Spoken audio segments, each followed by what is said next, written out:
We love Israel. We will fight for Israel 100%, 1000%. It will be there forever. Thank you. Thank you very much. Itulah janji Trump kepada Israel, sebuah ikrar yang kelak menjadi bumerang.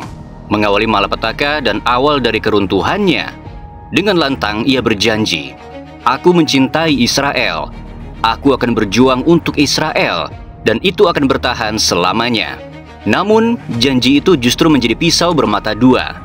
Kini, tekanan datang menghimpitnya, bukan hanya dari bangsa-bangsa yang berdiri untuk Palestina, tetapi bahkan dari tanah airnya sendiri.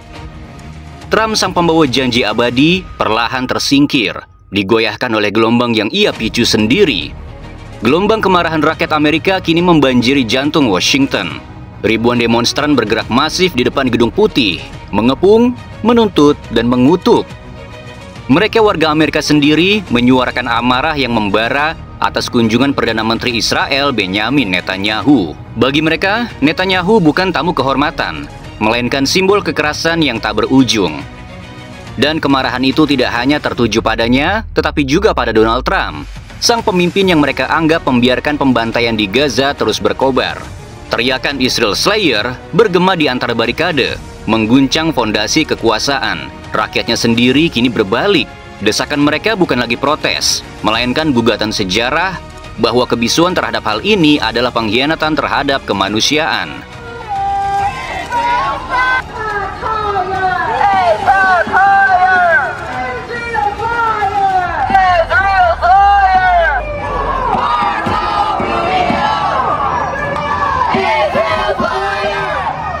Bayangkan, kita tak perlu lagi menjelaskan bagaimana dunia bereaksi.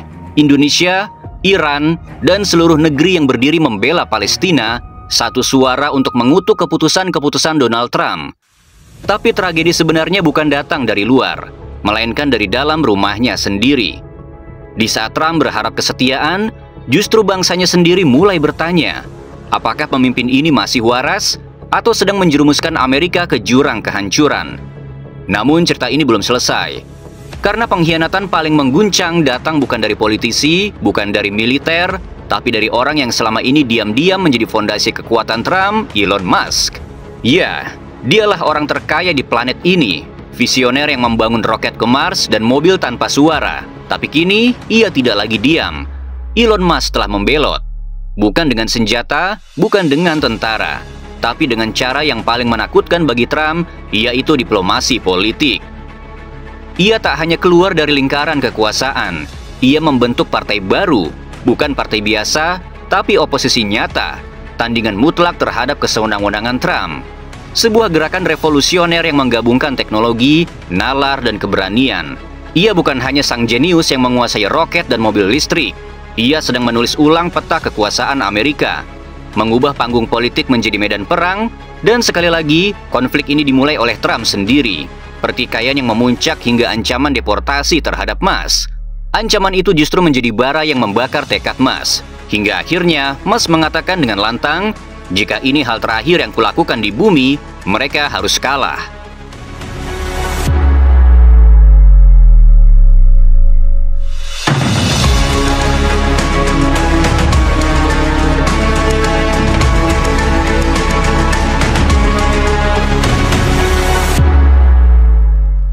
Semua tekanan yang kini menimpa Donald Trump sejatinya bermuara pada satu hal.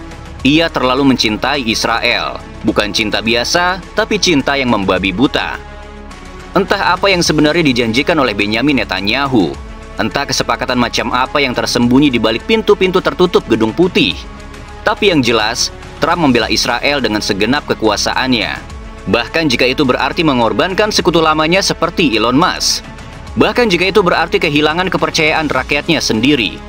Orang-orang yang dulu membela Trump kini berdiri di depan Gedung Putih, bukan untuk memujinya, tapi untuk mengutuknya.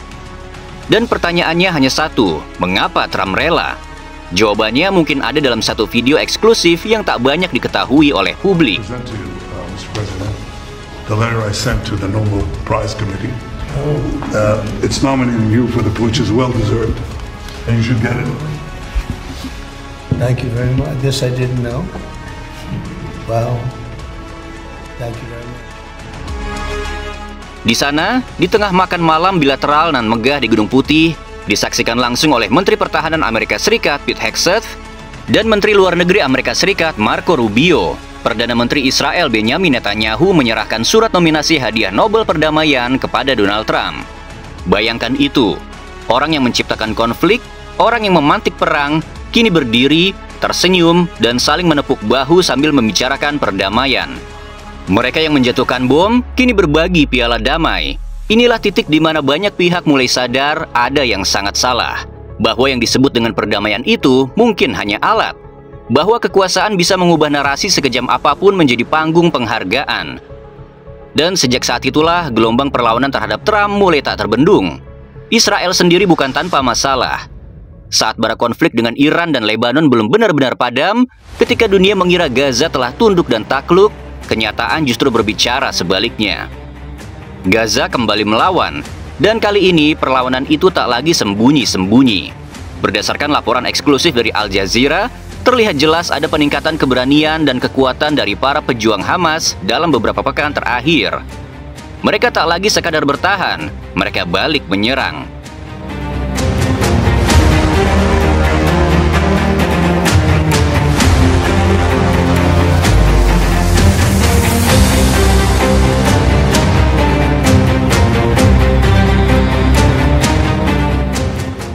Gerakan-gerakan kecil di dalam reruntuhan Gaza kini berubah menjadi manuver militer terorganisir, dan yang paling mencengangkan terjadi beberapa hari yang lalu. Sebuah video amatir tersebar luas, merekam momen langka yang membuat dunia terdiam. Helikopter-helikopter Israel berterbangan di atas langit Gaza, bukan untuk menyerang, bukan untuk membombardir, melainkan untuk mengevakuasi tentaranya sendiri.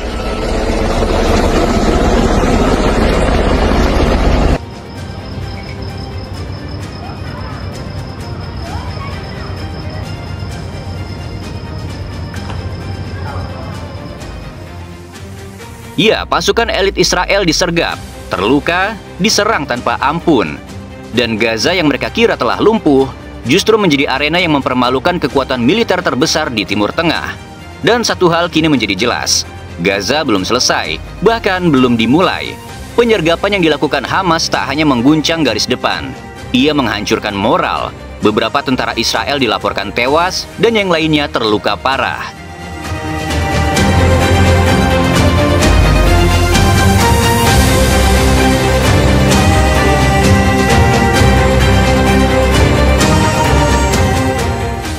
Ini adalah video pemakaman, sunyi, dingin, penuh duka. Tentara-tentara yang dulu dielu-elukan sebagai kebanggaan negeri, kini pulang dalam peti. Bendera pun tak mampu menutupi kegagalan ini. Mereka disergap, mereka kalah. Yang membuatnya lebih mencengangkan, ini semua terjadi di tengah penderitaan. Pasukan Hamas melawan bukan dari kekuatan, tapi dari keterbatasan. Di balik kelaparan, di bawah hujan rudal, tanpa logistik, tanpa listrik, dan dalam kepungan total, mereka masih bisa menggetarkan jantung kekuatan militer paling ditakuti di Timur Tengah. Dan perlawanan itu tidak berhenti.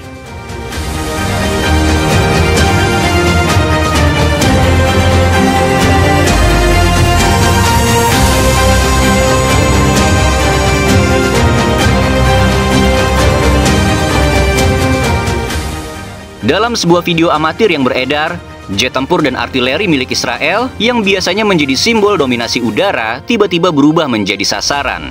Di wilayah Al-Sujaiyah, kota Gaza, Hamas meluncurkan rudal Yasin 105 dan menghantam langsung tank militer D9 Israel. Sekali lagi ledakan itu bukan sekadar suara perang, itu adalah pernyataan jika Gaza belum menyerah. Dan selama mereka masih bernapas, selama masih ada satu butir tanah Gaza yang belum diinjak, perlawanan ini akan terus hidup. Kini kita menyeberang ke benua Eropa. Dulu daratan ini adalah sekutu setia Amerika Serikat. Setiap kebijakan Washington mereka dukung. Setiap langkah Trump mereka benarkan. Tapi tidak kali ini. Eropa telah bangkit dan sadar. Warga dari kota-kota besar, dari London hingga Paris, tak lagi mampu menahan amarah mereka terhadap apa yang mereka sebut sebagai kegilaan Trump dan Netanyahu.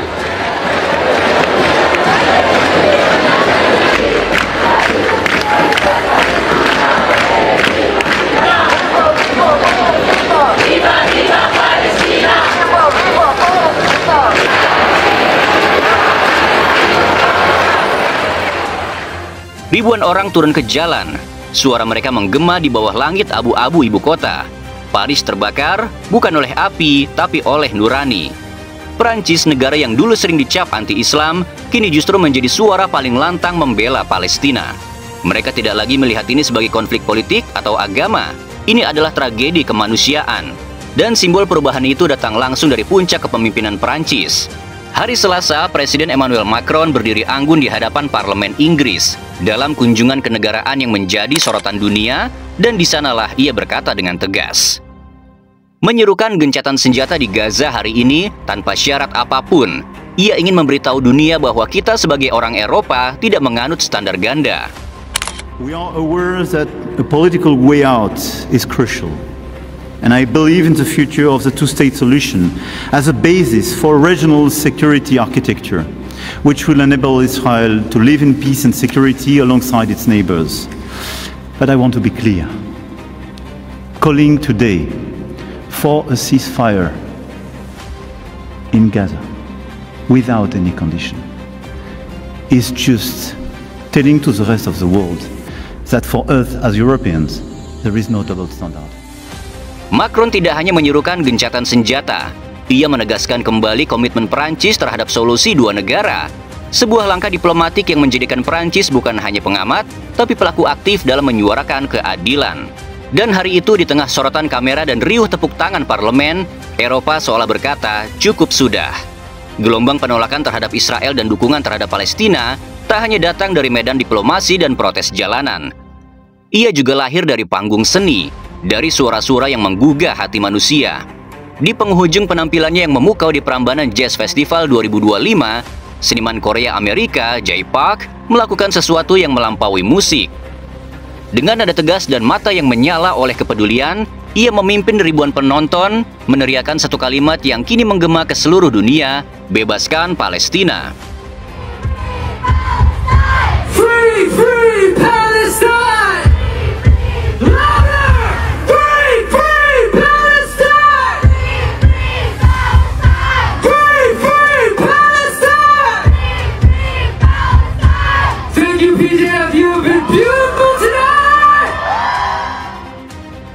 Sebuah gema solidaritas yang lahir dari hati seorang seniman di tanah Indonesia, negara yang sejak awal berdiri teguh di sisi Palestina. Momen itu viral, dibagikan jutaan kali, menyentuh hati siapa saja yang menyaksikannya. Suara-suara seperti Jay Park menjadi pelita kecil di tengah kegelapan dunia. Pernyataan publiknya menambah daftar panjang seniman dan tokoh budaya yang menolak diam. Dan pada akhirnya, Donald Trump mungkin akan dikenang bukan sebagai presiden yang membela negerinya, melainkan sebagai pemimpin yang menjual segalanya. Kepercayaan rakyat, martabat bangsa, bahkan stabilitas dunia demi Israel. Ia kehilangan sekutunya, ia dicaci rakyatnya. Ia ditinggalkan para pendukung yang dulu bersumpah setia. Ia bahkan rela menantang miliarder paling berpengaruh di planet ini, Elon Musk, hanya demi membela seorang pemimpin asing yang menyerahkan selembar kertas penuh simbolisme nominasi Nobel Perdamaian. Trump memilih berdiri di sisi sejarah yang kelam. Ia bukan hanya gagal membaca arus zaman, tapi dengan sadar memilih menjadi bagian dari mereka yang menindas, bukan membebaskan. Dan saat dunia bergerak, saat seniman, rakyat, pemimpin dunia, bahkan negerinya sendiri mulai membuka mata, Trump justru menutup telinganya, mengorbankan segalanya demi negara yang bukan miliknya, Israel. Sejarah mungkin akan mencatatnya bukan sebagai tokoh besar, melainkan sebagai peringatan bahwa ketika kekuasaan dibutakan oleh loyalitas yang melampaui batas, maka kehancuran hanyalah persoalan waktu.